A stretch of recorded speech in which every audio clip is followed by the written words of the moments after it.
எனக்கு அன்பான தேவனுடைய பிள்ளைகளே, கிருபை நிறைந்த இந்த நல்ல நாளிலும் இயேசு கிறிஸ்துவின் நாமத்தில் உங்களை வாழ்த்துகிறேன், ஆசீர்வதிக்கிறேன். தேவ கிருபையானது உங்கள் அனைவரோடு கூட இருப்பதாக. இன்றைக்கும் நம்முடைய தியானத்திற்கு ஆதாரமாக ஆமோஸ் தீர்க்கதரிசன புஸ்தகம் 5ஆம் அதிகாரம் 10ஆம் வசனத்தை பாருங்க. ஒளிமுக வாசலிலே கடிந்து கொள்ளுகிறவனை அவர்கள் பகைத்து யதார்த்தமாய் பேசுகிறவனை வெறுக்கிறார்கள். பிரியமான தேவனுடைய பிள்ளைகளே, நாம் வாழ்ந்து கொண்டிருக்கிற அந்த ஆவிக்குரிய வாழ்க்கையில் காணப்படுகிற ஒரு மிகப்பெரிய புத்தியினம், அறிவிலித்தனம் என்ன அப்படின்னா, உண்மையாய் நம்மை நேசித்து நம்மை கடிந்து கொள்ளுகிறவர்களை நாம் பகைக்கிறோம். நல்லா கவனிச்சு பாருங்க. இன்றைக்கி ஆலயத்திலும் சரி, பெரிய பெரிய கன்வென்ஷன் கூட்டங்கத்திலும் சரி, யாரும் எப்படி போனால் பரவாயில்ல அப்படின்னு சொல்லி எவரை குறித்தும் கவலைப்படாமல், நீ ஆசீர்வாதமாக இருப்பா, ஆண்டவர் உன்னை ஆசீர்வதிப்பார்னு பிரசங்கம் பண்ணுற பிரசங்கியார்களை தான் மக்கள் நேசிக்கிறாங்க. அவங்க தான் எங்கள் கஷ்டத்தை புரிந்தவர்கள் என்று நினைக்கிறாங்க.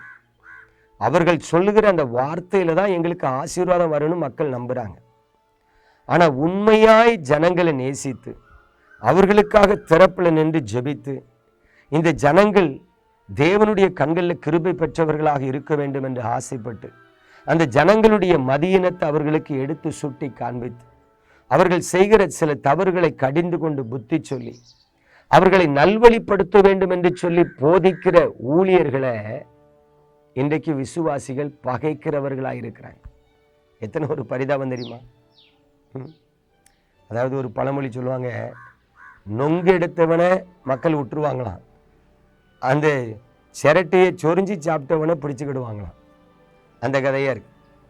அதே போல் இன்னைக்கு ஆவிக்குரிய வாழ்க்கையில் நம்மை நேசிக்கிறவர்கள் கொஞ்சம் நாம் செய்கிற தவறுகளை சுட்டி காண்பித்து, அந்த தவறுகளை செய்யக்கூடாது என்று சொல்லி புத்தி சொல்லி நம்மை எச்சரித்து நல்வழிப்படுத்த விரும்புவார்கள்.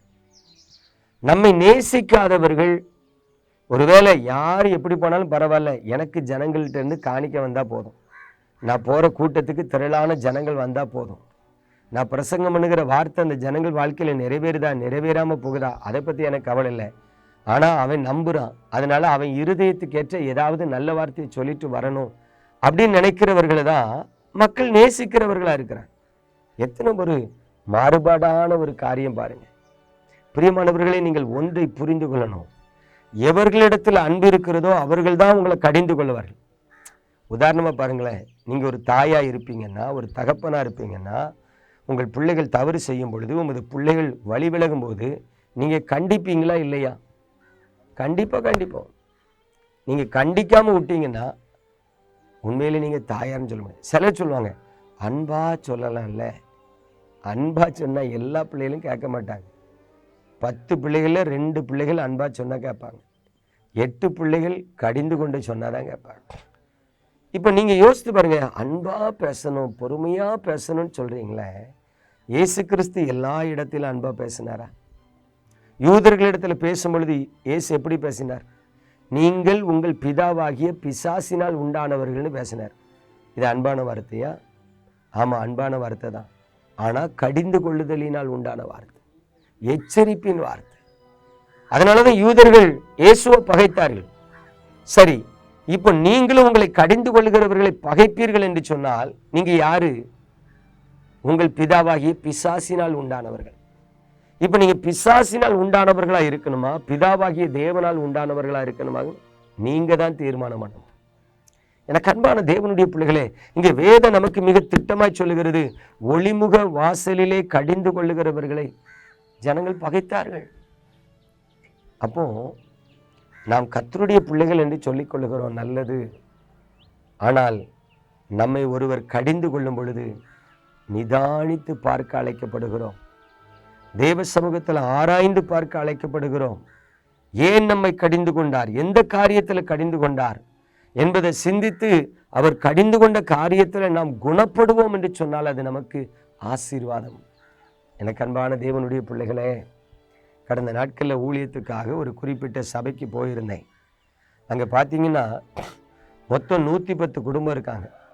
அந்த 110 குடும்பத்தில் கிட்டத்தட்ட ஒரு 63 குடும்பத்தில் என்ன பண்ணியிருக்காங்க தெரியுமா? வீட்டு வாசல்ல ஏசப்பா ஃபோட்டான்னு ஒன்று மாட்டியிருக்காங்க, இல்லை மரியாள் ஃபோட்டான்னு ஒன்று மாட்டியிருக்காங்க, இல்லை குழந்தை இயேசுன்னு. நான் சொல்கிறது சிஎஸ்ஐ மக்களை சொல்கிறேன். யோசித்து பாருங்க. இன்றைக்கு வீடு கட்டும்போதே ஒரு கல், டைல்ஸ் கல்லை வாங்கிட்டு வந்துடுறாங்க. அதில் ஒரு படம் போட்ட கல்லை வாங்கிட்டு வந்து அவங்க பாருங்க, அந்த படம் போட்ட கல்லை தான் அதில் நட்டுறாங்க. மக்களுக்கு அறிவே இல்லை. நாம் கரத்தில் வைத்திருக்கிற பைபிளில் எங்கேயாவது ஏசப்பா ஃபோட்டான்னு ஒன்று இருக்கா? இல்லை. சரி, ஏசப்பா வாழ்ந்த காலத்தில் எவனாவது ஃபோட்டோ எடுத்தானா? இல்லை. அப்போ ஏசப்பா இப்படி தான் இருப்பார்னு உங்களுக்கு எப்படி தெரியும்? உங்கள் தாத்தாவுக்கு அப்பா எப்படி இருப்பார்னு உங்களுக்கு தெரியுமா? கொஞ்சம் யோசித்து பாருங்க. உங்கள் தாத்தாவுடைய அப்பா ஃபோட்டோ உங்கள் வீட்டில் இருக்கா? இல்லை. அப்போ இயேசு வாழ்ந்த காலத்தில் அவரை ஏன் ஃபோட்டோ எடுத்தான்? உடனே நிறைய சொல்லுவாங்க, அவர் செத்த பொழுது அவரை துணியால் மூடி இருந்தாங்க, அந்த தலையில் குத்துன முள்முடியில் ரத்தம் வழிஞ்சிச்சுல, அது முகத்தில் பட்டு துணியில் அந்த படம் இப்படி வந்துச்சு. உங்களுக்கு அறிவு இருக்காமா? யோசித்து பாருங்களேன். செத்து போன மனுஷன் முகத்தில் நீங்கள் ரத்தத்தை தெளித்து துணியை வச்சு ஒத்தி எடுத்தீங்கன்னா அதில் முகம் தெளிவாக வந்துடுமோ? ஒரு பழமொழி சொல்லுவாங்க, சொல்கிறவன் சொன்னாலும் கேட்குறவனுக்கு மதி எங்கே போச்சுன்னு சொல்லுவாங்க. இன்னைக்கு ஊரில் பல கிழட்டு தாத்தாவும் பாட்டியும் கதை சொல்லுவாங்க, பார்த்துருக்கீங்களா? ஐயா, அந்த காலத்தில் நான் விரவு பறக்க போகும்போது ஆலமரத்தில் ஒரு முனி தலைகீழே தொங்கிட்டு இருந்துச்சும்பாங்க. நான் சின்ன பிள்ளையா இருக்கும்போது நானும் கை கட்டிட்டு, அப்படியா அந்த இடத்துல ஆலமரத்தில் முனி தலைகீழே தொங்கிட்டு இருந்துச்சோன்னு கேட்டிருக்கேன். ஆனால் இப்போ தான் தெரியுது நம்ம தாத்தா பாட்டிலாம் நம்மளை நல்லா காதில் பூச்சுத்தி இருக்காங்க. கொஞ்சம் யோசித்து பாருங்க. இன்னைக்கு இந்த பைத்தியக்கார தனத்தில் தேவனுடைய பிள்ளைகள் சிக்கி கொண்டிருக்கிறத பார்க்கும் பொழுது வேதனையா இருக்கு. நீங்கள் செய்கிறது தப்புன்னு சொல்லி கடிந்து கொண்டால் கடிந்து கொள்கிறவனை பாய்க்காங்க. இனி அவனை ஊழியத்துக்கு கூப்பிடாத, இனி அவனுக்கு காணிக்க கொடுக்காத, இனி நமக்கு ஏற்ற மாதிரி பிரசங்கம் பண்றவங்கள தான் கூப்பிடணும். பிரியமானவர்களே, நீங்க பரலோகத்துக்கு போயிருவீங்களா? உங்க இருதயத்துக்கு ஏற்ற பிரசங்கிமார்களை தெரிந்து கொண்டா பரலோகத்துக்கு போயிருவீங்களா? பரிசுத்தமாயிருவீங்களா? தேவனுடைய கண்களில் கிருபை பெற்றுக்கொள்வீர்களா? உங்க ஜெபம் கேட்கப்படுமா? தயவு செய்து யார் உங்களை கடிந்து கொள்ளுகிறார்களோ அவர்களை நேசிங்க. அவர்கள் சொல்லுகிற வார்த்தைக்கு செவி கொடுங்க. அப்பொழுது நீங்களும் உங்கள் குடும்பமும் பிழைப்பீர்கள், ஆசீர்வாதமாக இருப்பீர்கள். நம்ம ஜெபிப்போமா?